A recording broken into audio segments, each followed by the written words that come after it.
আর একদিন ওরা ময়দানে নামবে হাফ প্যান্ট পরে, মাথায় পাকপার্যদের ফেটা মেরে ডাঙ্কা বাজাতে বাজাতে পাহাড় পরে ঢুকে পড়ছে। আমরা মুসলমানের সন্তান, যুদ্ধ করব আমরাই তো, তাই বুঝলেন কিনা? যুদ্ধ করব আমরাই তো। এরা লাঠি খেলার পার্টি। কেউ কারা? লাঠি খেলার পার্টি। মাথায় একটা এমন করে মেরেছে, 35 জনা লাঠি খেলে, তার মধ্যে 25 জনা মদ খেয়ে টাউ দিয়ে বেড়ায়। কথা কি বুঝলেন না? এরা বলে আমরা ইসলামের জন্য কিছু কাজ করছি। শয়তান ভণ্ড। ইসলামে আল্লাহ রসুলের জামানায় লাঠি খেলা ছিল, এইরকম লাঠি খেলা না। হযরতে আলীর লাঠির খুঁচা মেরে 10 হাত দূরে লাফ মেরে পড়তেন। এরপরে ট্রেনিং ছিল আর্মি ট্রেনিং, এরপরে ট্রেনিং ছিল পুলিশের চাইতেও কঠোর ট্রেনিং। এই ট্রেনিং দিয়ে তাদেরকে ট্রেনিং প্রাপ্ত করা হতো। আর তুমি যেভাবে মাজা নড়াও, মাজায় 60 মেরে বেঈমানরা মাজা ভেঙে দেবে, কোন রকম কাজ হবে না। এরা বলে আমরা ইসলামের কাজ করি। তাই বলছে এদের চেহারা গুলো কিরকম হবে শোনো।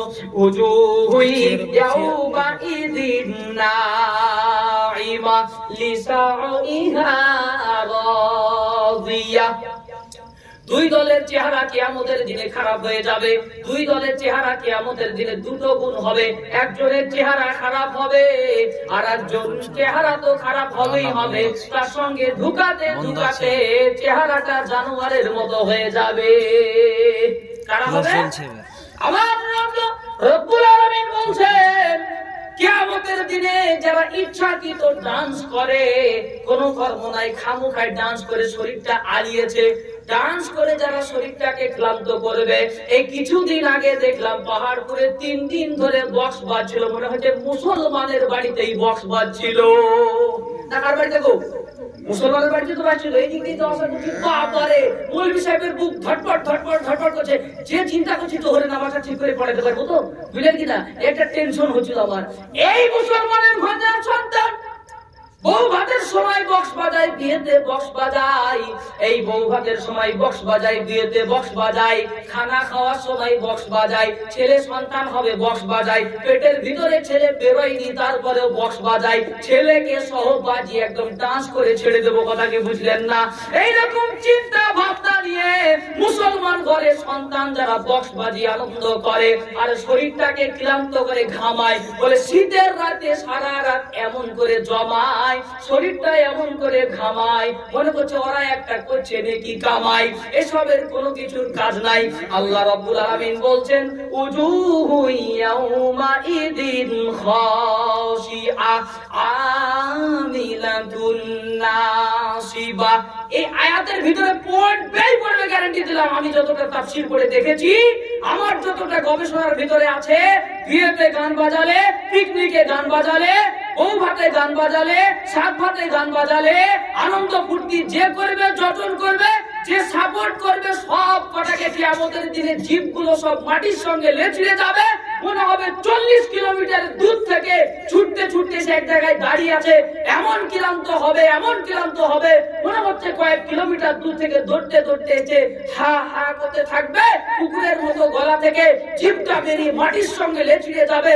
আল্লাহ রাব্বুল আলামিন বলবেন চেহারাটা জানোয়ারের মতো হবে। দুই পক্ষের মানুষ যারা এই সমস্ত নাচ গান করতে করতে শরীরটাকে ঘামিয়ে ক্লান্ত করে ফেলে, এরা মনে হয় নেচে একদম বাড়ির উঠান পর্যন্ত খুঁড়ে ফেলে। আছে না? এটা কি পাহাড়পুরের ভিতরে নাই? এটা কি বহুদিন আগের কথা বলছি নাকি আমি? না, খুব মাঝে মাঝেই দেখা যায় ইতিহাসে, তাই না গো? এই ইতিহাস কিন্তু দূর করতে হবে।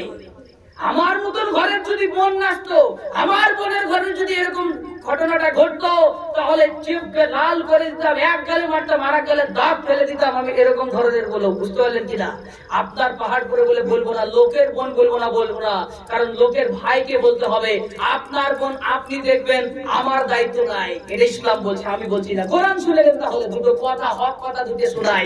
আমার আল্লাহ রাব্বুল আলামিন কোরআনে বলছেন ইয়া আইয়ুহাল্লাযীনা আমানু কু আনফুসাকুম ওয়া আহলিকুম নারা। আল্লাহ বলছে জাহান্নাম থেকে বাঁচাবে কে? মুফতি মারারুল সাহেব না। জাহান্নাম থেকে বাঁচাবে কে? রাহিমুল ইসলাম না। মুফতি মারারুল বাঁচাতে পারবে না, রাহাবুল বাঁচাতে পারবে না, চন্দ্রহাটের বলবিও বাঁচাতে পারবে না, বাংলাদেশ থেকে এসেও জাহান্নাম থেকে বাঁচাতে পারবে না। বাঁচাবে কে? কোরআন বলছে ইয়া আইয়ুহাল্লাযীনা আমানু আনফুসাকুম ওয়া আহলিকুম নারা। এখান থেকে বোঝা গেল বাঁচতে হলে নিজেকে নিজের আগুন থেকে বাঁচাতে হবে। কে বাঁচবে বলে? আপনাকে বাঁচাতে হবে। কতদিন পা ধরবে আপনার সকালবেলায় চায়ের দোকানে চা খাওয়ার সময় যাইন কো ফজরের নামাজটা পড়তে যাই, বলে না মুফতি সাহেব না? কদিন পা ধরে? বড় লোকের বেটা হয়ে গেছো না, মরিয়া দেখো একবার বাটাম কি করে চাপাই, বুঝতে পারবেন কথা। এরপরে বলছে আল্লাহ কু আনফুসাকুম, নিজেকে বাঁচাও, ওয়া আহলিকুম নারা। এই আয়াত থেকে বোঝা যায় তোমার বোনকে তোমাকে বাঁচাতে হবে, তোমার ভাইকে তোমাকে বাঁচাতে হবে, তোমার মাকে জাহান্নামের আগুন থেকে তোমাকে বাঁচাতে হবে। মুফতি সাহেব মসজিদের জুমায় দাঁড়িয়ে যদি বলে ও বান্দা তোমার বাড়িতে গান বাজছে লেখা চলবে না, বলবে মুফতি সাহেব কেউ চলবে না, বলবে না? বলবে না তোমাকেও চলবে না, আমাদেরকে যেমন চলবে না তোমাকেও চলবে না।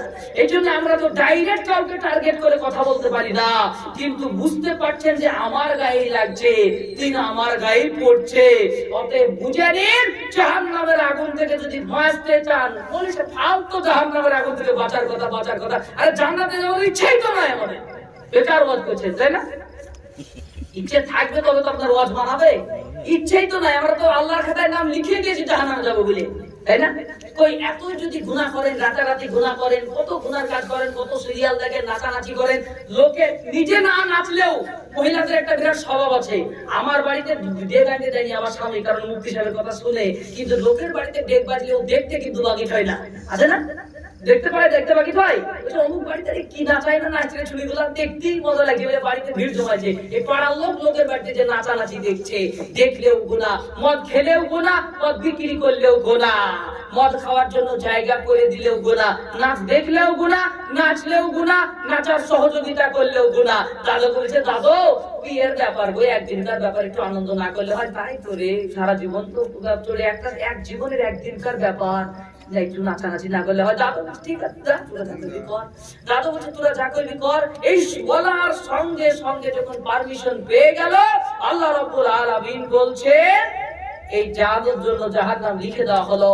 দাদুর জন্য গুনাহগার দাদু হবে, নাতিরাও হবে। দাদু নাচুক চাই না নাচুক, গুনাহ কিন্তু হবে। আমাদের দেশে দেখবেন ঈদের সময় হতো কাকে, আপনার দেশে হয়তো কি জানি না, আমাদের দেশে রমজান মাসে 27-এর রাত থেকে শুরু হয়ে গেল টাকা তোলা।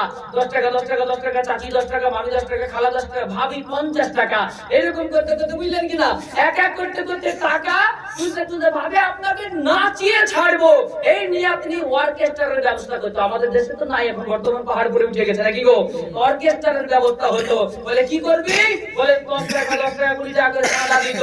গ্রামের মাস্টার, গ্রামের ডাক্তার, মোড়ল, সব চাইতে যারা জেনা গ্রামে কেউ ধরা পড়লে বিচার করে, বিয়েতে বিচার করে, মারামারি করলে বিচার করে, চুরিতে বিচার করে, ওদের মোড়লের কাছে গিয়েছে ইজাজত দিতে, মোড়লের কাছে গিয়েছে সম্মতি নিতে। কিন্তু আমরা একটু অর্কেস্ট্রারের ব্যবস্থা করবো, টাকা পয়সাও তুলেছি, চাচি খালা মামি ফুপু ভাবিরা 50-100 করে দিয়েছে, চাচিদের কাছে চাইতে পারিনি, 10 টাকা করে দিয়েছে। চিন্তা ভাবনা নিয়ে দেখলাম 20,000 টাকা হয়েছে। কলকাতার ডান্সার, বহরমপুরের সিঙ্গার, একদম মোটামুটি জমজমক ব্যাপার, জমে ক্ষীর হয়ে গেল। মোড়ল মশাই বলছে ঠিক আছে, কিছু করার নাই। মোড়লকে একটু কানে তুলে দিয়ে বলছে আপনাকে আমরা আমাদের এই মঞ্চের, আমাদের এই অর্কেস্ট্রারের সভাপতি করলাম, আপনাকে সেক্রেটারি করলাম। আরে বাবারে, বুক ফুলে গেল। ওই লোকটা আবার চোরের বিচার করতে যায়, শয়তান বিয়াদব কোথাকার। ও আবার চোরের বিচার করতে যায়, ও আবার গুনাহগারের বিচার করতে যায়, জেনাখোরের বিচার করতে যায়, নিজে জেনাখোর হয়ে আরেকজনের জেনাখোরের বিচার করতে যায়। 10 টাকা দিলেও গুনাহগার হবে, পঞ্চরাসের জন্য হোক আর অর্কেস্ট্রারের জন্য হোক, 10 টাকা দিলে গুনাহগার হবেন কিয়ামতের ময়দানে। হিসাব 10 টাকা লাগবে কিয়ামতের ময়দানে। আচ্ছা, তাহলে আমাদেরকে এই কাজ থেকে বাঁচতে হবে। যে কথা বলছিলাম, আমার আল্লাহ রাব্বুল আলামিনের নবী কিয়ামতের দিনে বান্দাদেরকে টেনে টেনে জান্নাতে নিয়ে যাওয়া হবে। আগে আমার নবীর উম্মত তো হতে হবে, উম্মতদেরকে তো নিয়ে যাবে, কিন্তু উম্মত হতে হবে না? হবে না মানে আমার নবীর পরে আমরা এসেছি বলে উম্মত মনে করছেন নাকি? আমাদের নবীর পরে আমরা এসেছি বলে উম্মত না, আসার পরে 2 কোয়ালিটির উম্মত, আসার পরে 2 কোয়ালিটির উম্মত হয়। এক হচ্ছে উম্মত নাফরমান, আর এক উম্মত হচ্ছে ফরমান, অর্থাৎ একজন মানে আর একজন মানে না। তাই বলছেন আমার রাসূল কিয়ামতের দিনে, ও বান্দা শুনে রেখে দাও, আমার রাসূল সেদিন কেঁদে কেঁদে বলবে আয় আল্লাহ আমার উম্মতের কি হবে? আল্লাহ তখন বলবে তোমার উম্মতের মাঝে যারা তোমার উম্মতের মাঝে যারা যাদের শরীর থেকে চেহারা থেকে জলজল করে আলো জ্বলতে থাকবে ওই উম্মতগুলোকে টানতে টানতে জান্নাতে নিয়ে যাওয়া হবে, জান্নাতে নিয়ে যাওয়া হবে, ধাক্কা মারতে মারতে জান্নাতে ঢুকিয়ে দেওয়া হবে, আবার জাহান্নামেও ধাক্কা মারতে মারতে নিয়ে যাওয়া হবে। এই কথাটাই গন্ডগোল হয়ে গেল না? জান্নাতেও যাবে ধাক্কা মারতে মারতে, জাহান্নামেও যাবে ধাক্কা মারতে মারতে। জান্নাতীদেরকে কোনদিন অপমান করা হবে তো? অপমান হয়? হবে না। জান্নাতীরাও ধাক্কা খাবে কিসের জন্য? জাহান্নামীদের গলায় ধাক্কা মারবে আর জান্নাতীদের ঘাড়ে ধাক্কা মারবে। পার্থক্য কিছু বুঝেন? এর গলা ধরলাম আর এর ঘাড় ধরলাম, পার্থক্য কিছু বুঝলেন? কিছু পার্থক্য এরকম যে একজন আসামি 10 বছর পর ধরা পড়লে পুলিশ তার গর্দনকে কিভাবে ধরে, ওর যতটা শক্তি আছে, বুঝলেন কিনা, ধরে নিয়ে বলছে তোকে কতদিন চেষ্টা করে পাইনি বলে গর্দন ধরে মানে পাটাও ঠিক করে ফেলতে দেয় না, এইরকম ধাক্কা মেরে তাকে থানায় ঢুকিয়ে দেয়। ঠিক ওই রকম আসামি শরীর দিয়ে যখন ভাটার ধোঁয়া বেরাবে গর্দন ধরে গলায় জিঞ্জিরি পরিয়ে টানতে টানতে নিয়ে যাবে, আর একজনকে বলবে ওয়েলকাম টু দ্য হেভেন, জান্নাতের ভিতরে স্বাগতম স্বাগতম, চলো জান্নাতে বলে ধাক্কা মারবে। কতদিন ফেরেশতারা বলবে কতদিন তোমার অপেক্ষায় ছিলাম। জান্নাতের হুররা বলবে, ওই সমস্ত মহিলা সুন্দরী সুন্দরী জান্নাতের মহিলা, তারা বলবে ওয়েলকাম টু দ্য হেভেন, এসো জান্নাতের ভিতরে প্রবেশ করো। তারাও সেদিন ভিতর থেকে স্বাগতম করবে, আর ফেরেশতারা সেদিন ঘাড়ে ধাক্কা দিয়ে বলবে বন্ধু বহুদিন পরে পেয়েছি চলো। আমরা যেমন এক বন্ধুকে 10 বছর পরে দেখা হলে, খুব কাছের বন্ধু ক্লাসমেট হলে একটা চা না খাইয়ে ছাড়ি না, চায়ের দোকানে ধাক্কা মেরে হলেও ঢুকিয়ে চা খাওয়াই না, খাওয়াই না। এই ধাক্কা মারাটা সম্মানের ধাক্কা না অসম্মানের ধাক্কা? সম্মানের ধাক্কা। ঠিক এক দল ধাক্কা মেরে জান্নাতে যাবে আর এক দল ধাক্কা মেরে জাহান্নামে যাবে। আমার নবী বলছেন কিয়ামতের দিনে এইরকম পরিস্থিতি যখন ঘটে যাবে, আমার উম্মতের কয়েকজন সাহাবারা, আমার নবীর কয়েকজন সাহাবারা বলছেন ইয়া রাসূলুল্লাহ ইয়া হাবিবাল্লাহ, নবী গো কিয়ামতের দিনে আপনি যা বললেন সব ঠিক আছে, কিন্তু নবী গো এতগুলো মানুষের ভিড়ের মাঝে আপনাকে আমরা কি করে খুঁজে পাবো? আমরা যদি বিপদে পড়ি, একটা নেকির জন্য যদি বিপদে পড়ে যাই, নবী গো আপনাকে কেমন করে খুঁজে পাবো? ইয়া রাসূলুল্লাহ আপনাকে কোথায় খুঁজে পাবো? এই করতে করতে আমার রাসূল মুহাম্মদকে জিজ্ঞেস করছেন, ও আমার সাহাবারা তোমরা আমি নবীকে খুঁজতে চাও, তোমরা আমি নবীকে খুঁজতে চাও, তাহলে শুনে নাও আমি নবীকে কিয়ামতের দিনে 3 জায়গাতে খুঁজে পাবে। আমি নবীকে তোমরা কিয়ামতের দিনে 3 জায়গাতে খুঁজে পাবে। যদি তোমরা খুঁজতে চাও আমি নবীকে 3 জায়গায় খুঁজবে গো, আর যদি তোমরা না খুঁজতে চাও তাহলে পাবে না। অতএব আমার নবীকে 3 জায়গায় কিয়ামতের ময়দানে খুঁজে পাওয়া যাবে। বলেন দেখি আপনার গ্রামের মেম্বার সাহেবকে কিয়ামতের দিনে দরকার, আপনার গ্রামের নেতা, আপনার দেশের নেতা মুখ্যমন্ত্রী মমতা, আর আপনার দেশের প্রধানমন্ত্রী নরেন্দ্র মোদী, এই সব দামি দামি মানুষগুলো কিয়ামতের দিনে থাকবে। বলেন আপনি আপনার মুখ্যমন্ত্রী প্রধানমন্ত্রীর হাত ধরতে যাবেন, মুখ্যমন্ত্রীর কাছে যাবেন নাকি প্রধানমন্ত্রীর নাকি মেম্বারের কাছে যাবেন? বিপদে পড়লে মেম্বারের কাছে যান, বিপদে পড়লে প্রধানের কাছে যান, কিন্তু কিয়ামতের দিনে সব মানুষ সেদিন মেম্বার প্রধান খুঁজবে না, সেই দিন সবাই কিন্তু নবীদেরকে খুঁজবে। কাদেরকে খুঁজবে? নবীদেরকে। আদম নবীর দলেরা আদম নবীর কাছে যাবে, ঈসা নবীর দলেরা ঈসা নবীর কাছে যাবে, ইব্রাহিমের দলেরা ইব্রাহিমের কাছে যাবে, কিন্তু নবীরাও সিলেক্ট করবে না। নবীরাও বলবে আমাদের দ্বারা এই কাজ হবে না, তারা বলবে আমাদের জন্য একটু সুপারিশ করেন। ইব্রাহিম নবীর দলেরা বলবেন নবী গো আপনাকে সবাই জাতির পিতা বলে মানত, ও নবী আপনি কি আমাদের জন্য একটু দোয়া করতে পারবেন না নাকি? ইব্রাহিম বলবে আল্লাহুম্মা সাল্লিম সাল্লিম, ইব্রাহিম বলবে আল্লাহ আমাকে বাঁচাও, আল্লাহ আমাকে বাঁচাও। মুসা বলবে আল্লাহ আমাকে বাঁচাও, আল্লাহ আমাকে বাঁচাও। ঈসা নবীও বলবে আল্লাহ আমাকে বাঁচাও, আল্লাহ আমাকে বাঁচাও। এই দিন সব নবীর উম্মতের দল সব নবীদের কাছ থেকে ব্যাক ফিরে আসবে, সবাই বলবে একটাই রাস্তা, নাম হলো তার মুহাম্মদ সাল্লাল্লাহু আলাইহি সাল্লাম। এই নবী ছাড়া জায়গা নাই, এই নবী ছাড়া কোন নবীও পারবে না। কোন নবী যদি সার্টিফিকেট দিতে না পারে গো, তাহলে যারা বলছে আমার নবীর আমার পীরের হাতে বায়াত যদি চাপিয়ে দেওয়া হয়, হাতে হাত যদি দিয়ে দিই, আমার পীরের হাতে এখানে হাত দিলে পীর আমার জাহাজ হয়ে যাবে। পীর কি হবে? জাহাজ হয়ে যাবে। ওই জাহাজের উপরে আমরা চাপবো, ইঁদুর বিড়াল সব চাপবে, হাতি ঘোড়া চাপবে, আর আমার পীর সাহেব নিজে জাহাজ হয়ে বুকের উপরে নিয়ে যাবে। ইব্রাহিম বলছে পারবো না, মুসা বলছে পারবো না, ঈসা বলছে পারবো না, আদম বলছে পারবো না, শীষ বলছে পারবো না, সুলাইমান নবী বলছে পারবো না, আদমতুল্লাহ চিশতি ইনশাআল্লাহ পারবে। পারবে না? পারবে না গো? হ্যাঁ, মুসা বলছে পারবো না, ঈসা বলছে পারবো না। তাহলে ওদের পীর সবচাইতে যে হেড অফ দা লিডার, তার নাম হলো খাজা মঈনুদ্দিন চিশতি রাহমাতুল্লাহ আলাইহি। আমার নবী যদি মুহাম্মদ ছাড়া অন্য কেউ যদি না পারে, ইব্রাহিম যদি না পারে, মুসা যদি না পারে, ঈসা যদি না পারে, খাজা মঈনুদ্দিনকে খুঁজেই পাবেন না। কিয়ামতে তো খুঁজেই পাওয়া যাবে না। আরে পারাপারি জাহাজ হওয়া, নৌকা হওয়া, পার করা বহুত দূরের কথা। স্যার খুঁজে আগে পান, তারপরে তো কি বলছেন গো? এরা তো বাপকে কুকুর বানাতে পারে, বাপকে কুকুর বানাইতে পারে। ওরুস হয়েছে, ওরুসে মোটামুটি একটা বিরাট, ওদের সবচাইতে পছন্দনীয় খাবার কি গো? খিচুড়ি আর ক্ষীর। ইসকো कहते हैं हम पीर। বুঝলেন না? পীরদের সবচাইতে ভালো খাবারের নাম হচ্ছে খিচুড়ি আর ক্ষীর, এদেরকে বলা হয় পীর, তাই না? এরা পার করবে। আর এরকম খাবার তো খিচুড়ির ব্যাপক ব্যবস্থা হয়েছে যেভাবে এখানে হয়, তো এরকম ভাবে আপনার বিশাল খিচুড়ির ব্যবস্থা। হঠাৎ করে 8-10টা কুকুর এসে একদম খিচুড়ির একদম আপনার টাঙ্কিতে লাভ মেরে দিয়েছে, বুঝলেন কিনা?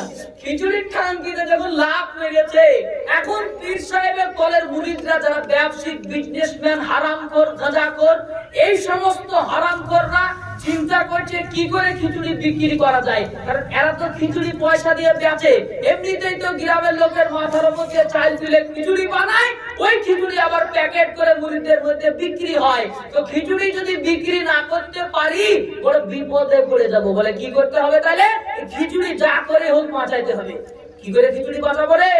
এই চিন্তা ভাবনা করতে করতে পীরের বেটা পীর, বুঝলেন কিনা, আর বহুত কিন্তু বিশাল বড় পীর, এই চিন্তা করছে কেমনে বাঁচানো যায়। এইরকম করে টাকা বাঁচানো চিন্তা এবার বলছে, সবাই বলছে আমরা পীরের এটো খেতে পারবো, কিন্তু আমরা তো কুকুরের এটো খেতে পারবো না। কুকুর শুধু এটোই করেনি, ওরা কুকুরের মধ্যে দেখবেন একটা খাবার যদি কোন জায়গায় থাকে আর সবাই যদি এক জায়গায় খায়, এরা চিন্তা করবে আমি একাই রাজত্বটা সামলাবো, বুঝলেন কিনা? কুকুর বলে না আমি একাই রাজত্বটা সামলাবো। কুকুর চিন্তা করছে মুখে খেয়ে মনে হয় জমবে না, মুখে খেয়ে জমবে না। কুকুর চিন্তা করে লাভ মেরে পাল্টা মেরে বডিতে কিছু স্টক করে নিলেন মাল, বুঝলেন কিনা? মাল সব কুকুরগুলো বডিতে স্টক করে নিয়ে এখন চিন্তা করছে এবার পালাবো। এখন বলছে আমরা কুকুরের এটো খেতে পারবো না, আমরা যদি পীরের এটো হয় খাবো, কিন্তু কুকুরের এটো খাবো না। এই কথা যখন বলেছে, পীর সাহেবের ছেলে যুক্তি বার করলো, আজকে যে আপনি হোক টাকা দিয়ে মাল বিক্রি করাই চাই। এই চিন্তা নিয়ে কত টাকার ব্যাপার, যদি 1 লক্ষ প্যাকেট যদি খিচুড়ি করতে পারে, 10 টাকা করে দিলেও 10 লাখ টাকা হয়। ওরা চিন্তা করছে 10 লাখ টাকার বাঁচ যাবে, যেমনি হোক টাকা বাঁচাতে হবে। এই চিন্তা নিয়ে পীর সাহেবের বেটা বলছে শোনো, তোমরা আমার আব্বাকে চিনতে পারলা না। আমার আব্বা কোরআন পড়তো, হাদিস পড়তো গো।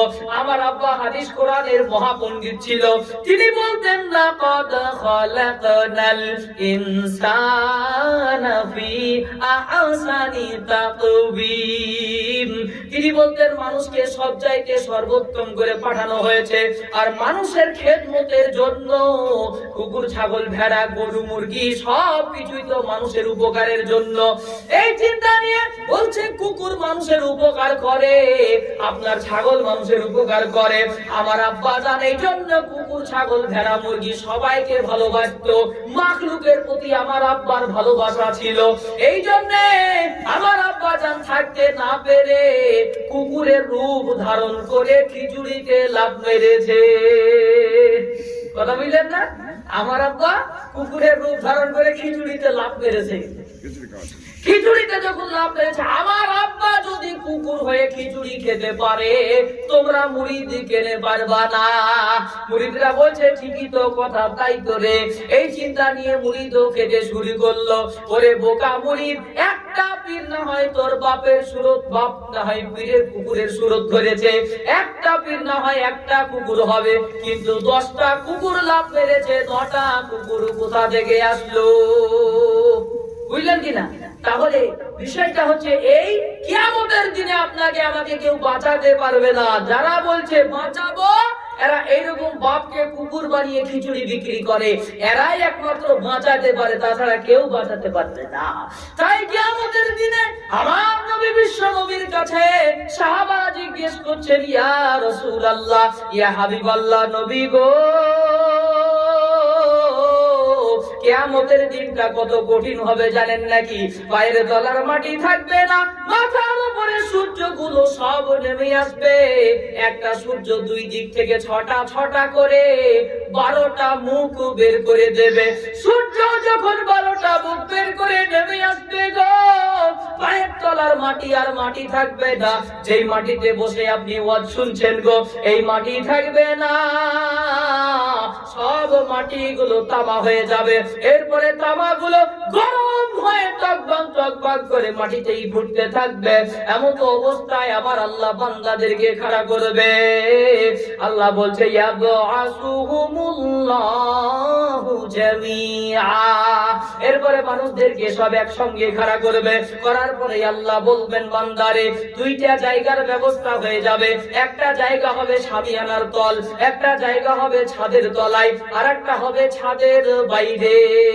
আপনার বান্দা কোথায় আপনি জায়গা পাবেন? ছাদের ভিতরে জায়গা পেতে গেলে ডিগ্রি লাগবে, ছাদের বাইরে জায়গা পাওয়ার জন্য কোনো ডিগ্রি লাগবে না। ছাদের তলে আরাম পেতে গেলে, ছাদের তলে যদি মনে করেন একটু আনন্দ ফুর্তি করব, ছাদের তলায় গিয়ে যদি মানে আরাম নেব, এসির ব্যবস্থা করা থাকবে, এয়ার কন্ডিশন সিস্টেম থাকবে, এই ব্যবস্থা পেতে গেলে ডিগ্রি লাগবে।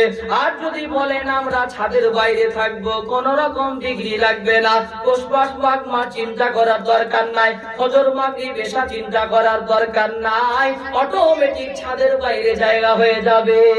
ছাদের বাইরে যাদের জায়গা হবে তাদের পায়ের তলায় তামা থাকবে, আর ছাদের ভিতরে যাদের জায়গা হবে পায়ের তলায় তুলা সুন্দর করে ব্যবস্থা আপনার করে দেওয়া হবে। ছাদের তলে ঢুকতে গেলে ডিগ্রি লাগবে, ছাদের বাইরে বের করে দিবে বিনা ডিগ্রিতে।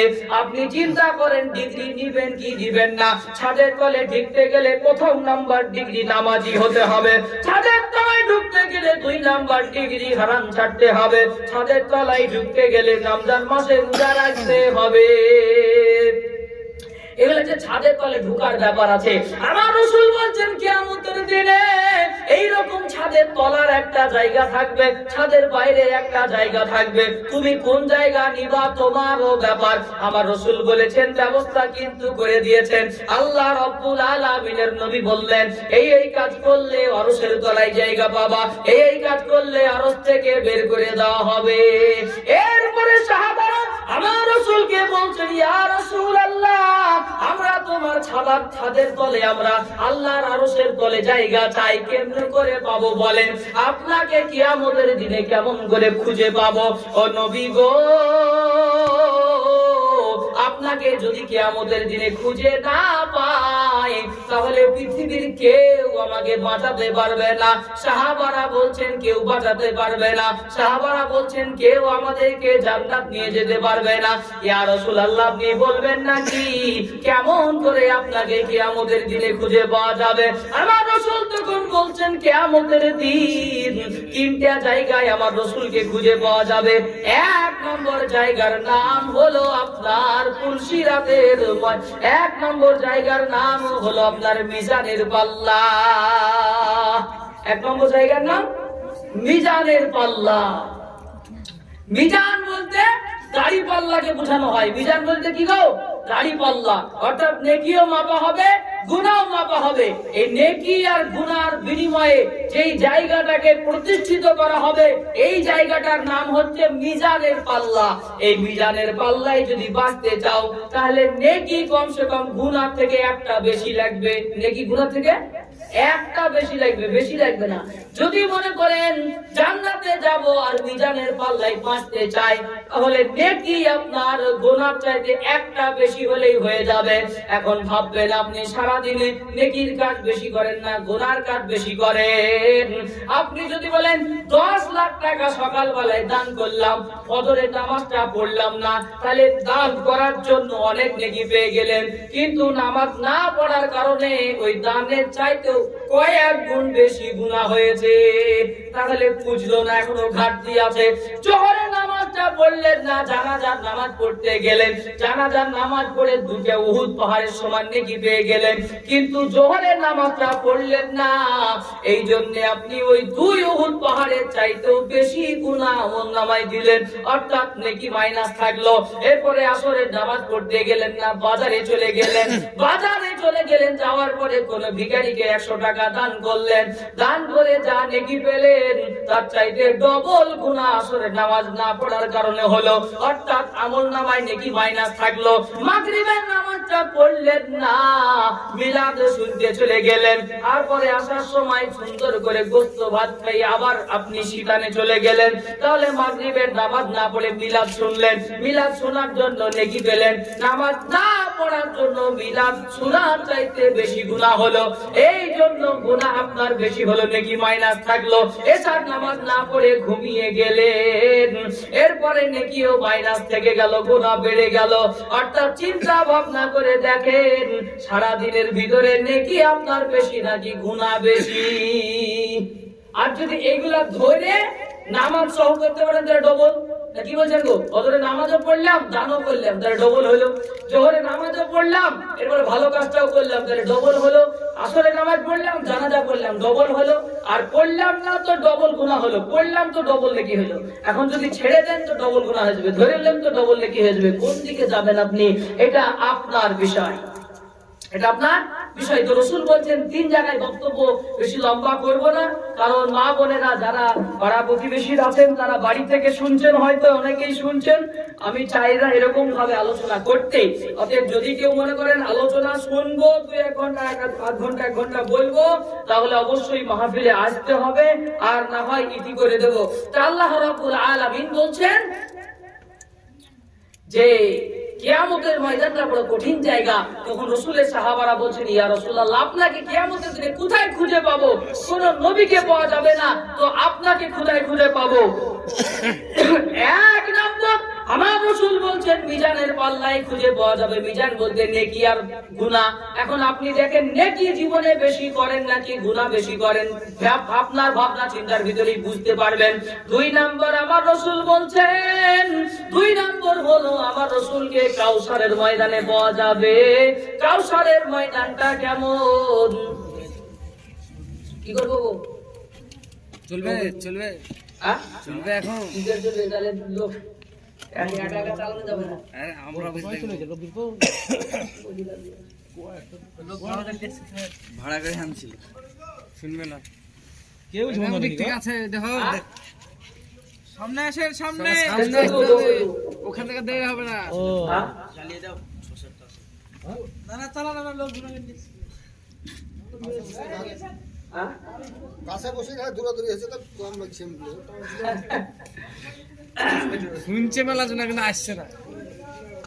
আচ্ছা, যদি অনেকে শুনছেন আমি জানি না, শোনার না, শীতের সময় ওখানে গিয়ে বসবো কি করে চিন্তা ভাবনা নিয়ে আসছেন না, চাদর মুড়ি দিয়ে অথবা যদি প্রয়োজন হয় 2-4টে ল্যাম্প নিয়ে চলে আসেন, একদম সুন্দর করে। আর যদি মনে করেন আসবো না, তাহলে দেখেন এক্ষুনি কিছু কথা 2-1 বলে ইনশাআল্লাহ এটি করবো। তো